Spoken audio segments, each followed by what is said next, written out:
तपाईं हेर्नुहुन्छ एनिबी न्यूज। म हेमन्त अधिकारी। हामीले तपाईमा सन्देश दिनुको निम्ति आज हामीले निमन्त्रण गरेका छौं राजनीतिक विश्लेषक, नेपाल कम्युनिस्ट पार्टी माओवादी केन्द्रका केन्द्रीय कमिटी सदस्य तथा लेखक हुनुहुन्छ लक्ष्मण पन्तजी। लक्ष्मणजी, हाम्रो एनिबी न्यूजमा तपाईलाई स्वागत छ। नमस्कार। नमस्कार हेमन्तजी। लक्ष्मणजी, आज 14वां गणतन्त्र दिवस तपाईले कसरी लिनुहुन्छ यो विषयले हाम्रो जनतामाझ बताइदिनुस्।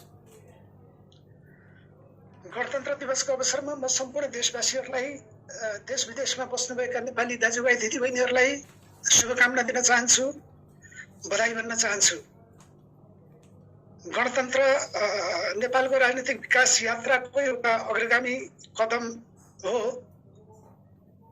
यसलाई हामी सबैले त्यही रूपमा बुझ्नुपर्छ भन्ने मेरो पनि मान्यता हो। तर आम जनताले, सर्वसाधारण नेपाली जनताले गणतन्त्रमा जुन विषयहरूको, जुन कुराहरूको प्रत्याभूति खोजेका थिए, त्यो कुराहरू गणतन्त्रका नेतृत्वकर्ताहरूले, गणतान्त्रिक राज्य व्यवस्थामा सत्ता सम्हालिरहेकाहरूले त्यो कुराको प्रत्याभूति जनतालाई गराउन सकेका छैनन्। वास्तवमा दुःखको कुरा यो हो। आज देशका लोकतान्त्रिक संस्थाहरू अस्तव्यस्त छन्। संविधान कुल्सिने काम भएको छ। संसदलाई दुई पटक गैर संवैधानिक तरिकाले विघटन गराइएको छ। राष्ट्रपति र सर्वोच्च अदालत जस्ता संस्थाहरू पङ्गु बनाइएका छन् र देशलाई कोभिड महामारीको बीचमा चुनावमा धकेलिएको छ, जुन एउटा असम्भव कुरा हो। त्यो चुनाव हुनु सम्भव छैन। एकातिर लोकतन्त्र, गणतन्त्रको अवस्था यो छ भने अर्कोतिर राष्ट्रियता, राष्ट्रिय एकता असाध्यै कमजोर बनेको छ। राष्ट्रिय स्वाधीनता एकदमै कमजोर बनेको छ। र तेस्रो कुरा, विकासमा नेपाल एकदम पछि परेको छ। आर्थिक विकास, शिक्षा, स्वास्थ्य, रोजगारको अवस्था अत्यन्तै दयनीय छ। लाखौं युवा युवतीहरू विदेशमा जान बाध्य छन्।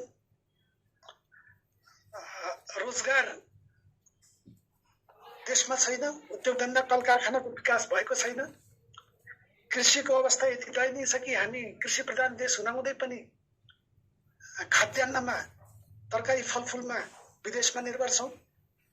देशको कुल बजेट, आजै बजेट प्रस्तुत भएको छ, त्यसको 3/4 भन्दा बढी हिस्सा खाद्यान्न लगायतका उपभोक्ता सामग्री क्रय गर्नको लागि खर्च हुने गर्दछ। र यस्तो दयनीय अवस्थामा हाम्रो मुलुक छ। त्यो कारणले गर्दा यो 70-72 वर्षको अवधिमा नेपाली कांग्रेस लगायत नेकपाले जसरी नेपाली जनताको नेतृत्व गर्यो, लाखौं जनतालाई परिचालन गर्यो, राजनीतिक एउटा व्यवस्था परिवर्तन गर्नको लागि जनताले त्यसमा त्याग बलिदान गरे। थुप्रै जनसमुदायको शहादत भयो, थुप्रै हङ्गभङ्ग भए, थुप्रैले जेल बेहोरे। तर त्यसको प्रतिफल नेपाली जनताले पाउन सकेका छैनन्। मात्र राजतन्त्रको ठाउँमा गणतन्त्र आएको छ, नेम प्लेट बदलिएको छ, तर वास्तविक हाम्रो राज्य सत्ताको सारभूत चरित्र बदलिएको छैन। त्यो अर्थमा हेर्दाखेरिमा गणतन्त्र एक कदम अग्रगामी कदम भए पनि यो चाहिँ जनतालाई डेलिभरी गर्न सकिरहेको छैन। त्यसको मुख्य कारण के हो त भन्दाखेरिमा सत्ताका सञ्चालक, सत्ताको शीर्ष स्थानमा बसेका नेताहरूको चरम सत्ता लिप्सा, महत्वाकांक्षा, आपसी अस्वस्थ प्रतिस्पर्धा र एउटा निरङ्कुश तानाशाह भन्ने प्रवृत्ति नै यसको पछाडि को मुख्य कारण हो भन्ने मेरो विचार छ। बिल्कुल लक्ष्मणजी, अहिले तपाईको हिसाबले गणतन्त्र जनताका समस्या सम्बोधन गर्यो गरेन गणतन्त्रले? हजुर, गणतन्त्रले जनताको समस्या बारेमा सम्बोधन गर्यो कि गरेन? मैले पहिले नै राखिसके, पहिले नै अनुरोध गरिसके, जनताका आधारभूत समस्याहरू यसले सम्बोधन गर्न सकेन। हजुर, अहिले खास तौरमा वास्तवमा अहिले आज व्यवस्था भए तापनि यसले के अर्थमा सकेन त भन्दा आज हामीले गणतन्त्र आयो भनेर गर्व गरिरहेका छौँ। हामी चाहिँ राजाको प्रजाबाट, राजाको रैतीबाट गणतन्त्र नेपालका एउटा स्वतन्त्र नागरिक बन्यौँ भनेर हामीले चाहिँ भनिरहेका छौँ जनतालाई। तर त्यही गणतन्त्र नेपालका स्वाभिमानी र स्वतन्त्र भनिने नागरिकहरू राजाले शासन चलाएका मुलुकमा श्रम बेच्न बाध्य भइरहेका छन् अथवा हामीले बाध्य पारेका छौँ।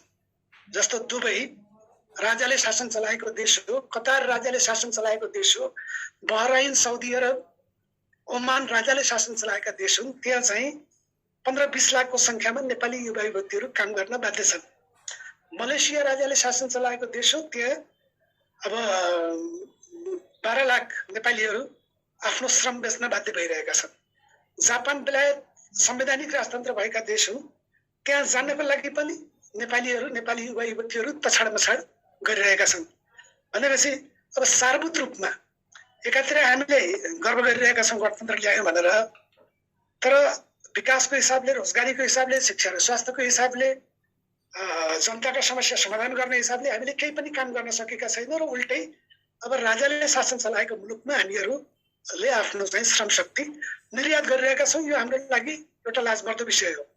हामी जसले गणतन्त्र महान भनेर दाबी गर्छौँ, त्यो दाबी गर्नेहरूको लागि एउटा लाजमर्दो विषय हो होइन। हामीले धर्मनिरपेक्षता भनेका छौँ, तर त्यो धर्मनिरपेक्ष देशका महिलाहरू खाडीका मुलुकहरूमा, मुस्लिम देशहरूमा बुर्का लगाएर, मुस्लिम पहिरनमा उनीहरू घरेलु कामदारको रूपमा काम गर्न बाध्य छन्। अब त्यो गणतन्त्र र धर्मनिरपेक्षताको सरोकार आम जनतालाई के हो त भन्ने कुरा यो दुईटा दृष्टान्तले पनि देखाउँछ। त्यही भएर म के भन्छु भन्दा हामीले गणतन्त्रमा जनतालाई डेलिभरी दिन सकेनौँ, जनताका आकांक्षा, जनताका आवश्यकताहरूलाई सम्बोधन गर्न हामीले सकेनौँ। बिल्कुल लक्ष्मणजी, अहिले खास तौरमा मानिसहरूको जो गणतन्त्र भन्दा जुन जनताले राजतन्त्र नै ठिक छ भन्ने कुरा उठाइरहेका छन्, यो विषयमा तपाईले के भन्नुहुन्छ? अब यो विषय अलिकता यो लोकतान्त्रिक विषय पनि हो, एउटा चाहिँ जनताको अधिकारको विषय पनि हो। अब कसैलाई राजतन्त्र राम्रो लाग्न सक्छ, कसैलाई गणतन्त्र राम्रो लाग्न सक्छ, कसैलाई चाहिँ गणतन्त्रमा पनि एउटा चाहिँ अब अमेरिकी गणतन्त्र अथवा तपाईँको फ्रान्सेली गणतन्त्र राम्रो लाग्न सक्ला, कसैलाई चाहिँ बेलायती अथवा भारतीय लोकतन्त्र गणतन्त्र राम्रो लाग्न सक्ला भने कसैलाई चाहिँ अब चाइनिज एउटा चाहिँ गणतन्त्र, एउटा साम्यवादी गणतन्त्र राम्रो लाग्न सक्ला। नै अब जनताले उठाउनु अथवा विविध तबकाले उठाउने कुरा एउटा चाहिँ लोकतान्त्रिक अधिकारको विषय हो।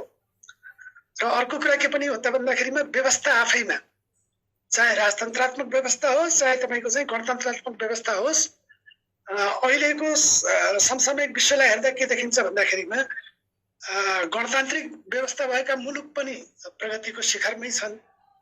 अमेरिका, तपाईँको अब फ्रान्स लगायतका मुलुकले पनि प्रगतिको सर्वोच्च सोपानतिर पुगिरहेका छन्। र राजतन्त्र भएका मुलुकहरू बेलायत, Spain, Sweden, Netherlands, Norway, Japan लगायत जहाँ संवैधानिक राजतन्त्र छ अथवा राजतन्त्र छ, ती मुलुकहरू पनि के हो त भन्दा प्रगतिको सोपानमा उच्च स्थानमै छन्।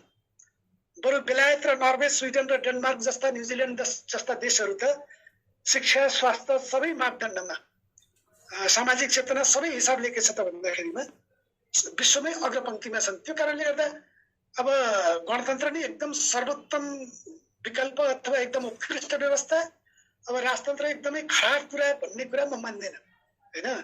तर जहाँसम्म नेपालको सवाल हो, नेपालको सवाललाई हामीले अलिकति ऐतिहासिक सन्दर्भमा हेर्नुपर्ने हुन्छ। त्यो भनेको के हो त भन्दा राजतन्त्रले नेपाली जनताका आकांक्षा सम्बोधन गर्न सकेन 240 वर्षको राजतन्त्रले, अथवा पछिल्लो अवधिमा आउने भनेदेखि यो चाहिँ 30 वर्षको पञ्चायत र त्यसपछि सम्मको संवैधानिक राजतन्त्र 2008 सम्मको संवैधानिक राजतन्त्रले जनताका आकांक्षाहरू पूरा गर्न सकेन, जनतालाई एकताबद्ध गर्न सकेन, राजनीतिक दलहरूलाई एकताबद्ध गर्न सकेन, राष्ट्रिय एकताको प्रतीक बन्न सकेन, आफ्ना अधिकारहरू, आफ्ना राजनीतिक, आफ्ना आर्थिक, आफ्ना सांस्कृतिक, आफ्ना सामाजिक अधिकारहरू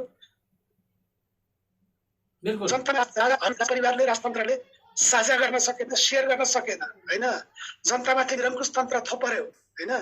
त्यो कारणले गर्दाखेरिमा उसले चाहिँ आन्तरिक राष्ट्रिय हितलाई पनि जगेर्ना गर्न सकेन, बाह्य मुलुकहरूसँग पनि एउटा सन्तुलित सम्बन्ध कायम गर्न सकेन।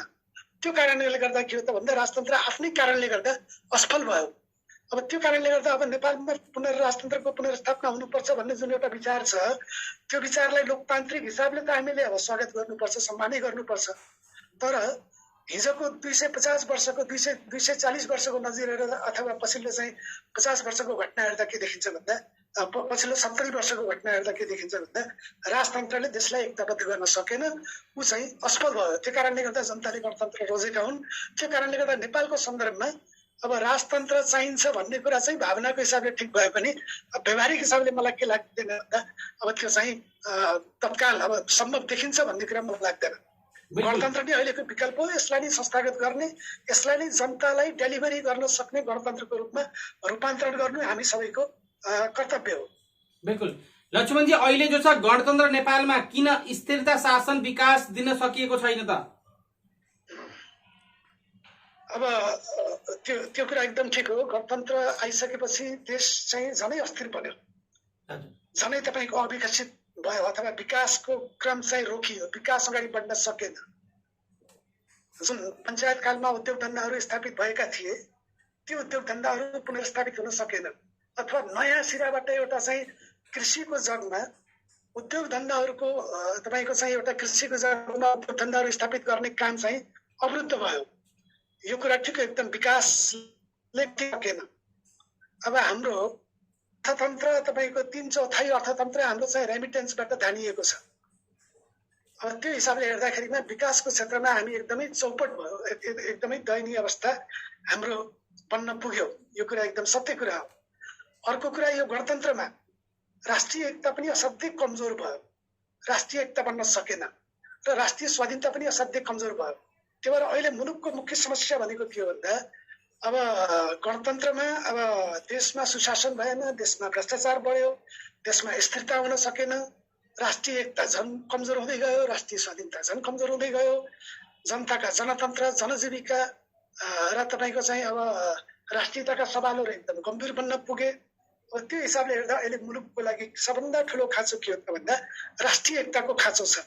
हामीले बारम्बार भनिरहेको छौँ वैदेशिक हस्तक्षेप नेपालमा भयो, विदेशीहरूले चलखेल गरे भनेर हामीले बारम्बार भनिरहेको छौँ। सबै पार्टीका नेताहरूले सबै पार्टीको धारणा त्यो छ मलाई लाग्छ, होइन? तर त्यो वैदेशिक हस्तक्षेप र चलखेल किन भएको छ त? जबसम्म हामी आपसमै एकता गर्न सक्दैनौँ, जबसम्म हामी आपसमै मिलेर काम गर्न सक्दैनौँ, जबसम्म हामी आपसमै सहकारी गर्न सक्दैनौँ, तबसम्म विदेशीहरूले जहाँ पनि चलखेल गर्छन्, निरन्तर चलखेल गर्छन्। यो ठुलो कुरा भएन।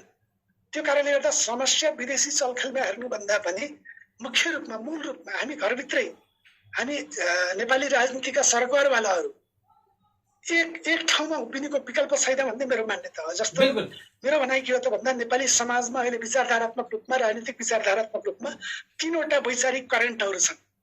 एउटा वैचारिक करेन्ट भनेको वामपन्थी वैचारिक करेन्ट हो, धारा हो।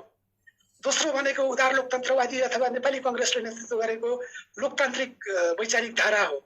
र तेस्रो भनेको के हो त भन्दा राप्रपा लगायतका पार्टीहरूले नेतृत्व गरेको दक्षिणपन्थी वैचारिक धारा हो। यो 3वटा विचारधाराका करेन्टहरू, विचारका धाराहरू आउने मतलब 150 वर्षसम्म, 50-60-100 वर्षसम्म पनि समानान्तर रूपमा रहिरहन्छ नेपालमा भन्ने मेरो मान्यता हो। एकले अर्कोलाई निषेध गर्न सक्ने अवस्था छैन। न त तपाईँको नेपालमा हिन्दू राष्ट्र हुनुपर्छ, राजा ल्याउनुपर्छ, राजा एकताको प्रतीक हुन् भन्ने दक्षिणपन्थी विचारलाई वामपन्थीहरूले निषेध गर्न सम्भव छ भने चाहिँ यो विचार रहिरहन्छ। न त तपाईँको बीपीको समाजवाद अथवा गान्धीको ग्राम स्वराज अथवा जर्ज वासिङटनको लोकतान्त्रिक मूल्य मान्यता अनुसार नेपाली समाजको पुनर्संरचना हुनुपर्छ, बेलायती वेस्टमिनिस्टर प्रणाली अथवा भारतीय लोकतान्त्रिक मूल्य मान्यता अनुसार नेपाली समाजलाई मतलब अगाडि बढाउन सकिन्छ भन्ने नेपाली कङ्ग्रेसले नेतृत्व गरेको विचारधारालाई पनि न त हिन्दूवादीहरूले निषेध गर्न सक्छन्, न वामपन्थीहरूले निषेध गर्न सक्छन्। र अर्कोतिर हिन्दूवादी र वामपन्थी दुवैले अब नेपालमा चाहिँ वैज्ञानिक समाजवादको खाँचो छ, शोषणविहीन र वर्गविहीन समाज हाम्रो आवश्यकता हो। शोषणविहीन र वर्गविहीन समाज चाहिँ अपरिहार्य छ भन्ने चाहिँ समाजवादी मान्यता जुन छ, त्यो मान्यता बोक्ने लाखौं जनमत छ। नेपाल कम्युनिस्ट पार्टी छ, त्यसका विविध धाराहरू, विविध चाहिँ शाखाहरू छन्। न त तिनीहरूको अस्तित्वलाई चाहिँ अरू 2वटा विचारधाराहरूले निषेध गर्न सक्छन्। त्यो कारणले गर्दा दक्षिण, मध्य र वाम यी 3वटा तपाईँको विचारधाराहरू जुन नेपालमा छन्, यी विचारधाराहरूको बिचमा देश र जनताको हितमा सहकार्य गर्नु, साझेदारी कायम गर्नु, संयुक्त मोर्चा कायम गर्नु, न्यूनतम साझा कार्यक्रम बनाएर बलियो राष्ट्रिय एकता कायम गर्नुको विकल्प छैन। अब त्यो कारणले गर्दाखेरिमा गणतन्त्रले डेलिभरी गर्न नसकेको कारण पनि त्यही हो। हिजो राजतन्त्रले डेलिभरी दिन नसकेको कारण पनि त्यही हो, किनकि राष्ट्रिय एकता निर्माण गर्न सकेन। अहिले पनि गणतन्त्रका सरकारवालाहरूले राष्ट्रिय एकता निर्माण गर्न सक्दैनन् भने, एकले अर्कोलाई निषेध गर्न खोज्छन् भने, एकले अर्कोलाई भित्तामा चेपेर सिद्ध्याउन सकिन्छ र हामी माथि पुग्न सकिन्छ भन्ने ठान्छन् भने मलाई लाग्छ यो दुःस्वप्न मात्रै हुनेछ र अर्को चाहिँ 70 वर्ष पनि नेपालको अवस्था, नेपालको हालत त्यस्तै रहनेछ। त्यो कारणले गर्दा दक्षिण मध्य र वाम विचारको बिचमा सहकार्य आजको टड्का र आवश्यकता। यो 70 वर्षको इतिहासले पनि यो पाठ चाहिँ नेपाली जनतालाई, नेपालका राजनीतिक पार्टीहरूलाई, राजनीतिक पार्टीका नेताहरूलाई यो पाठ चाहिँ सिकाएको छ। मैले कमसेकम सबै राजनीतिक पार्टी विचारधाराको बिचमा सहकार्य हुनुपर्छ भनेर मैले चाहिँ विविध, अब म नाम लिन चाहन्न, राष्ट्रिय पार्टीका विविध नेताहरूसँग चाहिँ यो बिचमा चाहिँ कुराकानी गर्ने प्रयास गरिरहेको छु। र मेरो प्रयास के छ त भन्दाखेरिमा कम्तीमा पनि यो 3वटा विचारधाराको बिचमा एउटा राष्ट्रिय मोर्चा बनोस्, राष्ट्रिय एउटा चाहिँ समन्वय एउटा बनोस्, देश र जनताका एजेन्डाहरूमा हाम्रो विमति नहोस्, हाम्रो परराष्ट्र नीतिको विषयमा, हाम्रो कृषि नीतिको विषयमा, हाम्रो अर्थनीतिको विषयमा, हाम्रो समग्र नीतिको विषयमा, घरेलु र बाह्य नीतिको विषयमा कम्तीमा पनि यो सबै स्टेक होल्डरको बिचमा सहकार्य होस्। जस्तो अहिले निर्वाचन केपी ओलीजीले, प्रधानमन्त्रीजीले निर्वाचन घोषणा गर्नुभएको छ। अब राष्ट्रिय सहमति नबनिकन तपाईँको निर्वाचनको कुरा गर्नु भनेको के हो त भन्दाखेरिमा यो चाहिँ असम्भव कुरा हो। अमेरिकामा हेरौँ, बेलायतमा हेरौँ, भारत जस्तो देशमा हेरौँ, लोकतन्त्र सुदृढ भएको छ। राष्ट्रिय तपाईँको चाहिँ निर्वाचन सम्भव हुँदैन, त्यहाँ चाहिँ कल्पना पनि गर्न सकिँदैन। तर हाम्रो मुलुकमा हिजो ज्ञानेन्द्रले पनि राष्ट्रिय सहमति बिना निर्वाचनको घोषणा गरे, त्यो सम्भव भएन। अहिले ओलीले पनि दुई पटक के हो त भन्दा निर्वाचनको घोषणा गर्नुभएको छ, त्यो सम्भव देखिन्न। त्यही भएर हरेक कुरामा चाहिँ राष्ट्रिय सहमतिको आवश्यकता म देख्छु र चाहिँ यो गणतन्त्रले अथवा कुनै पनि व्यवस्थाले डेलिभरी तब दिन सक्छ जब बलियो राष्ट्रिय एकता मजबुत हुन्छ। बिल्कुल लक्ष्मणजी, जस्तै तपाईले चुनावमा जानुभन्दा पहिल्यै या तपाईँ लोकतन्त्रमा आउनुभन्दा पहिल्यै जुन हिसाबले तपाईहरुले हतियार बोकेर लोकतन्त्रको निम्ति, राजतन्त्र फाल्नको निम्ति तपाईँ लाग्नु भएको थियो तपाईहरु, र अहिले जुन हिसाबले तपाईले घाँस बास कपासको ग्यारेन्टी दिनुभएको थियो, ती बेपत्ता परिवार जो आज पनि रोइरहेका छन्, त्यो अवस्था किन आयो? तपाईको सरकार बनेपछि पनि उनीहरूको खासै केही सहयोग हुन सकेन भन्ने शिकायत र गुनासा छन्। घाँस बास कपास र राष्ट्रियकरण हुने सम्पत्ति व्यक्तिको सम्पत्ति नहुने भन्ने बाचा कता हराए, त्यो विषयलाई बताइदिनुस्। अब यो जुन हतियारबद्ध संघर्ष भयो गणतन्त्र निर्माणको लागि अथवा जनगणतन्त्र निर्माणको लागि, अब यो वास्तवमा जनगणतन्त्र निर्माणको लागि नै हतियारबद्ध संघर्ष नेकपा माओवादीले गरेको थियो। बिल्कुल गणतन्त्र मात्रै होइन, जनताको गणतन्त्रको लागि भनेर संघर्ष गरेको थियो। हेर्नुस् है, यो कुरा बुझ्नुपर्ने हुन्छ। मतलब गणतन्त्र ल्याउनको लागि मात्रै माओवादीले हतियार उठाएको थिएन, जनताको गणतन्त्र ल्याउनको लागि उठाएको थियो। तर चाहिँ राष्ट्रिय अन्तर्राष्ट्रिय परिवेश शक्ति सन्तुलनको अवस्था यस्तो भइदियो कि माओवादी पार्टीलाई एउटा सम्झौतामा आउनुपर्ने भयो, संसदीय पार्टीहरूसँग सम्झौतामा आउनु पर्ने भयो, राजासँग पनि एक हिसाबको कम्प्रोमाइज गर्नुपर्ने भयो, अथवा नेपाली समाजका विभिन्न वर्गहरूको बिचमा एउटा सम्झौतामा आउनुपर्ने एउटा बाध्यता सिर्जना भयो। नेपालको भू राजनीतिक अवस्थाले पनि अब यो बाध्यता माओवादी सामु आइपुग्यो। त्यो अर्थमा के हो त भन्दा यो एउटा गणतन्त्र नेपालको मतलब स्थापना जुन भयो, अब यो एउटा सम्झौता मतलब तत्कालीन शक्ति सन्तुलनको सन्दर्भमा गरिएको सम्झौताको परिणाम थियो। एउटा के थियो। अब अर्को के थियो त भन्दाखेरिमा अब अहिले बदलिएको परिस्थितिमा अब यो चाहिँ जनगणतन्त्र जसरी चीनमा, रुसमा लगायतका अब पूर्वी मुलुकहरूमा जनगणतन्त्र स्थापना भयो कम्युनिस्ट पार्टीको नेतृत्वमा, ठ्याक्कै त्यही प्रकारको जनगणतन्त्र स्थापना नेपालमा सम्भव छैन भन्ने मान्यताबाट पनि अब पार्टीले चाहिँ एउटा सम्झौताको मतलब लाइन अवलम्बन गरेको। अब तर पनि हामीलाई के लागेको थियो त भन्दाखेरिमा अब यो गणतन्त्र एउटा चाहिँ बिस्तौनी हो, यसको गन्तव्य भनेको चाहिँ समाजवाद हुनुपर्छ र हो भन्ने लागेको थियो र अहिले पनि पार्टीको नीति त्यो हो। त्यो भएर संविधानमा पार्टीले चाहिँ समाजवाद उन्मुख भनेको छ, अहिलेको गणतन्त्रलाई समाजवादी दिशामा लग्ने भनेर भनेको छ। तर विडम्बना के भयो त भन्दा मैले विगत यसभन्दा पहिले अनुरोध गरेँ, राष्ट्रिय एकताको निर्माण हुन नसक्नु, राष्ट्रिय स्वाधीनताको मुद्दामा तपाईको सङ्घर्ष गर्नमा चुक हुनु अथवा सङ्घर्ष कमजोर पर्नु, त्यो कारणले गर्दा के हुन सकेन त भन्दा देशमा विकास हुन सकेन, जनतालाई चाहिँ अब उनीहरूका आवश्यकताहरू परिपूर्ति गर्न सक्ने अवस्था भएन र सत्तामा गणतान्त्रिक सत्तामा के भयो त भन्दा हिजो पञ्चायतमा हिजो तपाईँको बहुदलीय व्यवस्था अन्तर्गत जसरी तपाईँको मुठीभर एउटा चाहिँ दलालहरू हावी थिए, सत्तामा माफियाहरू हावी थिए, तपाईँको दलाल पुँजीपति वर्ग हावी थियो, ठ्याक्कै त्यही वर्ग के भयो त भन्दा त्यो वर्गले सहवरण गरे गणतन्त्रलाई। त्यो वर्गले गणतन्त्रलाई फेरि के बनायो त भन्दाखेरिमा आफ्नो बनायो। त्यो वर्ग जसको चाहिँ साम्राज्यवादीहरूसँग अथवा तपाईँको चाहिँ विभिन्न वैदेशिक शक्तिहरू जो नेपालको हित नचाहने वैदेशिक शक्तिहरू छन् त्यो शक्तिहरूसँग साँठगाँठ गर्ने जुन वर्ग थियो त्यो वर्गले के गरे त भन्दा सत्ता कब्जा गर्यो। अब अहिले तपाईँको संविधानको चाहिँ काम राष्ट्रपति जस्तो मर्यादित संस्थालाई पङ्गु बनाउने काम, अदालतलाई आफ्नो खल्तीको वस्तु बनाउने काम जस्ता एउटा निर्मम अलोकतान्त्रिक कामहरू जुन भइरहेका छन् अहिलेको सरकारले जुन गरेको छ त्यो के हो त भन्दा त्यही वर्ग त्यही माफिया वर्गको सङ्गुलमा सरकार परेको कारणले गर्दा अथवा सरकारले त्यो माफिया वर्गलाई संरक्षण गरेको कारणले गर्दा यी घटनाहरू दोहोरिएका हुन्। राष्ट्रिय एकता पनि बन्न नसकेको हो र संवाद राजनीतिक दलको बिचमा र सरकारको बिचमा संवाद पनि तपाईँको परिणाममुखी बन्न नसकेको हो र त्यस चाहिँ एउटा चाहिँ कोभिड महामारीको बेलामा पनि सङ्कटसँग जुझ्न नसकेको हो। त्यो कारणले गर्दा तपाईँले भनेको कुरा ठिक हो कि जुन मुद्दाहरू उठाएर मुद्दाहरूको आधारमा जनयुद्ध लडिएको थियो, जनताले बन्दुक उठाएका थिए, माओवादी पार्टीले आश्वासन दिएको थियो, त्यसमा माओवादी पार्टीले आत्मसमीक्षा गर्नुपर्छ, कहीँ न कहीँ ठुलो चुक भएको छ, भुल सुधार गर्नुपर्छ, आत्मसमीक्षा गरेर नयाँ ढङ्गको एउटा राष्ट्रिय एकता निर्माण गर्ने, नयाँ ढङ्गको एउटा पार्टी निर्माण गर्ने दिशातिर जानुपर्छ र हाम्रो पार्टी पनि त्यही दिशातर्फ बहस छलफलमा उन्मुख छ कि कसरी हामी राष्ट्रिय एकता बनाउन सकिन्छ, निर्माण गर्न सकिन्छ, कसरी राष्ट्रिय स्वाधीनतालाई पूर्णता दिन सकिन्छ, कसरी विकास निर्माणका कामलाई अगाडि बढाउन सकिन्छ र समग्रमा एउटा नयाँ नेपाल कसरी बनाउन सकिन्छ भन्ने दिशामा विगतको एउटा गम्भीर आत्मसमीक्षा गरेर अब नयाँ सिराबाट जानुपर्छ भनेर पार्टीको केन्द्रीय समितिको बैठकमा यसरी छलफल भइरहेछ। बिल्कुल लक्ष्मणजी, तपाईँ खास तौरमा प्रवासमा लामो समयसम्म बस्नुभयो र प्रवासको विषयलाई लिएर पनि यहाँ प्रवासीहरूको खास तौरमा गतिविधि, प्रवासीहरूका समस्यालाई लिएर सरकार र पार्टी माझ राख्ने यो प्यारा पुल बनेको थियो, त्यो विषयलाई पनि केही राखिदिनुहोस् दुई शब्द। अब प्रवासी नेपालीहरू तीन प्रकारको मारबाट जुझिरहेका छन् यतिखेर।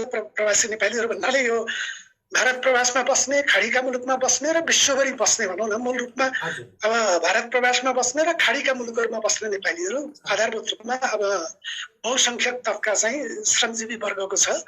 ती नेपालीहरू तीनवटा मतलब स्थितिबाट गुज्रिरहेको म देख्छु।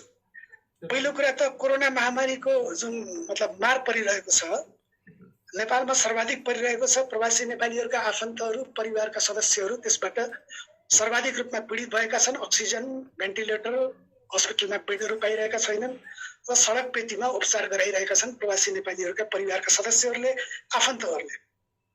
अब यस्तो बेलामा सरकारले, नेपालको सरकारले, भारतको सरकारले सहजीकरण गरेर जान चाहने प्रवासी नेपालीहरूलाई आफ्नो गन्तव्यसम्म पुर्याउने, त्यहाँ अब क्वारेन्टाइनमा राख्ने, त्यहाँ उनीहरूको चाहिँ अब संक्रमणको अवस्था बुझ्ने, क्वारेन्टाइनमा राख्ने र संक्रमित भएका नेपालीहरू आफ्नो परिवारसँग भेट गर्न दिने, त्यो एउटा सहज व्यवस्था त्यस्तो खाले मेकानिजम हुनुपर्ने हो।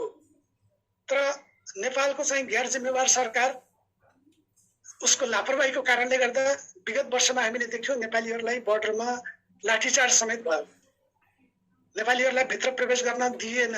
यहाँसम्म कि आफन्त बितेको अवस्थामा पनि क्रिया गर्ने, बुवा बितेको अवस्थामा छोरालाई क्रिया गर्नको लागि पनि अब देशभित्र जान दिएन, बोर्डरमै क्रिया बस्न बाध्य भयो। यो कोरोना कालमा होइन, कोरोना कालमा विगत वर्षको अनुभव र अहिले पनि सरकारले विगतको अनुभवबाट पाठ सिकेर कम्तीमा पनि आवागमन भनौँ न, कम्तीमा पनि एउटा चाहिँ कोरोना संक्रमित नभएका प्रवासीहरूलाई अथवा तपाईँको चाहिँ क्वारेन्टाइनमा राख्ने व्यवस्था गरेर जान चाहने प्रवासीहरूलाई देशभित्र जान पाउने सहज वातावरण बनाइदिएको छैन। त्यो कारणले गर्दा एउटा कोरोनाको मारबाट यसरी एउटा पीडित भएका छन् नेपालीहरू।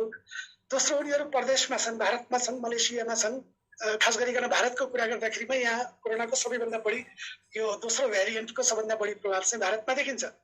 नेपालमा छ। अब प्रदेशको ठाउँमा मजदुर वर्ग छ, एउटा कोठामा 5-7 जना बसेको छ, संक्रमित भएको छ, अस्पतालमा उपचार पाएको छैन, उसको आफ्नो यहाँ चाहिँ नेतृत्व पनि छैन, प्रशासन र सरकार पनि आफ्नो छैन, आफ्नो अभिभावक भारतमा छैन। त्यो कारणले गर्दा दोस्रो मार उनीहरूको के परेको छ त भन्दा भारतमा एउटा विदेशी भूमिमा उनीहरू यसरी चाहिँ अकाल मृत्युवरण गर्न बाध्य छन्। हाम्रै यो अखिल भारत नेपाली एकता मञ्चका 7-8 जना साथीहरू यो बिचमा मतलब असामयिक निधन भइसकेको छ कोरोनाको कारणले गर्दा। होइन, तेस्रो कुरा के छ त भन्दा अहिले यो राजनीतिक एउटा जुन निरङ्कुशता नेपालमा लादिएको छ, संसद विघटन भएको छ, संविधानलाई एक हिसाबले कमामा पुर्याइएको छ, संविधानको उल्लङ्घन गरिएको छ। अब त्यसको कारणले गर्दा के छ त भन्दा प्रवासी नेपालीहरू त्यसबाट पनि अत्यन्तै चिन्तित छन्। आफ्नो मातृभूमिप्रति, त्यहाँको राज्य व्यवस्थाप्रति, त्यहाँको सरकारप्रति, त्यहाँको लोकतन्त्रप्रति एउटा आस्थावान राख्ने, त्यहाँ चाहिँ माया गर्ने ती नेपालीहरूलाई अर्को थप पीडा के भएको छ त भन्दा काटेमाथि नुनचुक जस्तै एक त आफ्नो भूमिमा छैन, विदेशी भूमिमा कोरोना महामारीसँग जुझिरहेका छन्, त्यो माथि पनि के हो त भन्दा तेस्रो चाहिँ काटेमाथि नुनचुक भने जस्तै एउटा चाहिँ यो चाहिँ राजनीतिक प्रतिगमन जुन गरेको छ अहिलेको सरकारले त्यसको पीडा पनि नेपालीहरूले चाहिँ खप्न बाध्य भएका छन् र यसरी प्रवासका नेपालीहरू चाहिँ तेह्रो मारमा परिरहेका छन्। एउटा विषय यो। अब दोस्रो विषय के हो त भन्दाखेरिमा म के भन्न चाहन्छु भन्दा अब आप्रवासनको विषय ठिक छ, अन्तर्राष्ट्रिय मूल्य मान्यता अनुसार, अन्तर्राष्ट्रिय श्रम कानुन अनुसार नेपालको सरकारले, भारत सरकारले प्रवासी नेपाली श्रमिकहरूलाई अब त्यो हिसाबले चाहिँ एउटा चाहिँ व्यवहार गर्नुपर्छ। तर हाम्रो समस्या के हो त भन्दा सीमा खुला छ, सीमाबाट आवत जावत गर्ने प्रवासी नेपालीहरूको कुनै रेकर्ड छैन, कुनै लेखाजोखा छैन। त्यो कारणले गर्दा पनि समस्या भएको छ। त्यो कारणले गर्दा म के आह्वान गर्न चाहन्छु भन्दा नेपाल सरकारलाई पनि र भारत सरकारलाई पनि कम्तीमा पनि भारतका मजदुरहरू नेपाल जाने सवालमा होस् अथवा नेपालका मजदुरहरू अथवा जनता भनौँ, मजदुरको कुरा नगरौँ, समग्र जनता भारत आउने सवालमा कम्तीमा पनि एउटा परिचय पत्रको आधारमा कम्तीमा पनि एउटा रेकर्ड राखियोस्।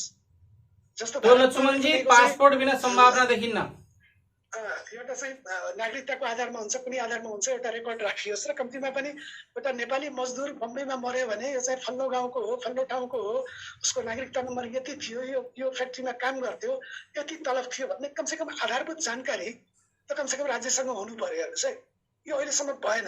अहिलेसम्म नभएको कारणले गर्दा के भएको छ भन्दा नेपाली जनताले, नेपाली मतलब प्रवासी नेपालीहरूले थप दुःख पाइरहेको छ।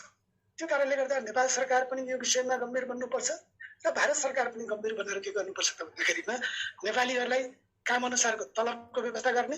त्यो तब सम्भव हुन्छ जब तपाईँको चाहिँ रेकर्डमा आउँछ। एउटा मागको आधारमा तपाईँको नेपाली श्रमिकहरूलाई अब तपाईँको भारतमा बोलाउने अथवा भारतीय श्रमिकहरूलाई मागको आधारमा नेपालमा बोलाउने, यो तरिकाले एउटा सरकारी डाटामा आयो भने, डाटाबेसमा आयो भने के हुन्छ त भन्दा मजदुरहरूको हक अधिकार, प्रवासी नेपालीहरूको हक अधिकार ग्यारेन्टी गर्न सुनिश्चित हुन्छ। अब कैयौँ मान्छे भागेर आएको छ, कैयौँ मान्छे झगडा गरेर आएको छ, कैयौँ मान्छे चाहिँ अब पारिवारिक कलहबाट आएको छ, कैयौँ मान्छे तपाईँको चाहिँ त्यसभित्र काम गर्न अल्छी लागेर पनि कतिपय मान्छेहरू आएका छन्। अब भनौँ न, अब देशमा चाहिँ खेतीपाती गर्न अल्छी लागेर पनि आउने मान्छेहरूको सङ्ख्या पनि होला। त्यसरी त अवमूल्यन गर्न खोजेको होइन मैले, तर पनि विविध कारणले यसरी नेपालीहरू आउने अवस्था जुन अनियन्त्रित अवस्था छ, यसलाई राज्य स्तरबाट के गर्नुपर्छ त भन्दा एउटा लिखतमा एउटा रेकर्डमा लिएर चाहिँ अगाडि बढियो भने प्रवासी नेपालीहरूका समस्या समाधान गर्नको लागि के हुन्छ भन्दा अब सजिलो हुन्छ। प्रवासी नेपालीका सङ्घ संस्थाहरूले त लामो समयदेखि उठाउँदै आउनु भएको छ। सीमामा लुटपाट हुन्छ, त्यो नियन्त्रण गर्नुपर्छ। नेपालीहरूलाई अब तपाईँको चाहिँ 1950 को सन्धि अनुसार भारतले चाहिँ व्यवहार गर्नुपर्छ। यहाँ ब्याङ्क खाता लगायतका कुरा छन्, त्यो चाहिँ दिनुपर्छ। लगायतका मागहरू गर्दै आएका छन्। टेलिफोनको ट्यारिफ कमाउनुपर्छ। तर पनि सरकारले चाहिँ कुनै सुनवाई गरेको छैन। कैयौँ मुद्दाहरू भारत सरकारसँग जोडिएका छन्, कैयौँ मुद्दाहरू नेपाल सरकारसँग जोडिएका छन्। त्यही भएर भारत सरकार र नेपाल सरकारको अकर्मण्यताको कारणले गर्दा म भन्छु अब नेपालीहरू, प्रवासी नेपालीहरू पिल्सिएका छन्। त्यस्तै तपाईँको चाहिँ नेपालीहरू मात्रै होइन, तपाईँको चाहिँ भारतीय मजदुरहरू पनि, त्यो त भन्दा भारतीय आप्रवासी प्रवासीहरू पनि अब नेपालमा चाहिँ वाजिब उनीहरूले पाउने चाहिँ जायज अधिकारहरूबाट वञ्चित छन्। उनीहरूलाई तपाईँको चाहिँ एउटा दोस्रो नागरिक सर एउटा चाहिँ व्यवहार गरिन्छ, एउटा तपाईँको सम्मानित व्यवहार गरिन्न। काठमाडौँमा, पोखरामा, विराटनगर लगायतका ठाउँहरूमा र दिल्ली, बम्बई, कलकत्तामा पनि त्यस्तो चाहिँ भेदभावपूर्ण व्यवहार हुन्छ र दोस्रो तहको नागरिक सर व्यवहार हुन्छ। त्यो कारणले गर्दा अब श्रमलाई सम्मान गरौँ। भारतको समाजले, भारतको जनताले, भारतको सरकारले, त्यस्तै नेपाल सरकारले पनि श्रमलाई सम्मान गरोस्। भारतीय मजदुरको कारणले गर्दा नै तपाईँको आज चाहिँ काठमाडौँमा भारतीय मजदुरहरू, तपाईँको तरकारी बेच्ने तपाईँको भारतीय मजदुरहरू नभएको भएदेखि सायद काठमाडौँवासीहरूले अब तरकारी खान पाउने थिएन। हेर्नुहोस् है, भारतीय मजदुर नभएको भएदेखि सायद नेपालको चाहिँ मजदुरहरूले, नेपाली जनताले चाहिँ कपाल काट्न पनि पाउने थिएन। यसरी पनि हामीले हेर्न सक्छौँ। नेपाली मजदुर नभएको भएदेखि तपाईँको चाहिँ बम्बईका थुप्रै कारखानाहरू सञ्चालन गर्न अवरुद्ध हुने थियो। यो अवस्था छ भने प्रवासी नेपालीहरूको यसरी तपाईँको चाहिँ भारतीय विकासमा योगदान छ, भारतीय मजदुरहरूको नेपालको विकासमा योगदान छ भने तत्त सरकारहरूले पनि उनीहरूको चाहिँ समस्यालाई, उनीहरूको चाहिँ सम्मानलाई बरकरार राख्दै काम गर्नुपर्छ। त्यो दिशामा काम भएको छैन। प्रवासी मजदुरहरूले, साथीहरूले अब झकझक्याउँदा पनि सरकार चाहिँ कानमा तेलाले जस्तो गरिकन बसेको छ। यो एउटा दुःखदायी कुरा हो र यो स्थितिको अन्त हुनु पर्दछ। बिल्कुल, यहाँ हुनुहुन्थ्यो लक्ष्मण पन्तजी, माओवादी केन्द्रीय सदस्य र लेखक पनि हुनुहुन्छ र राजनीतिक विश्लेषक हुनुहुन्छ। लक्ष्मणजी, हाम्रो एनबीए न्यूजलाई तपाईँले केही थोरै समय दिनुभयो, यसको लागि धेरै धेरै धन्यवाद। नमस्कार। धन्यवाद, नमस्कार। तपाईँहरूले पनि यो जुन एउटा नेपालीहरूको विषयलाई अब आम सञ्चार माध्यममा ल्याउने, आम जनतामा ल्याउने, सरकारसम्म पुर्याउने जुन एउटा चाहिँ पीडा उठाउनु भएको छ, जुन एउटा कार्यभार एउटा जिम्मेवारी काममा लिनुभएको छ, त्यसको लागि म चाहिँ मुरी धन्यवाद दिन चाहन्छु हेमन्तजी, तपाईँ र तपाईँको टिमलाई, र यो कार्यक्रममा मलाई निम्तो गर्नुभएकोमा र आफ्ना विचारहरू राख्न दिनुभएकोमा फेरि पनि धेरै धेरै धन्यवाद। नमस्कार।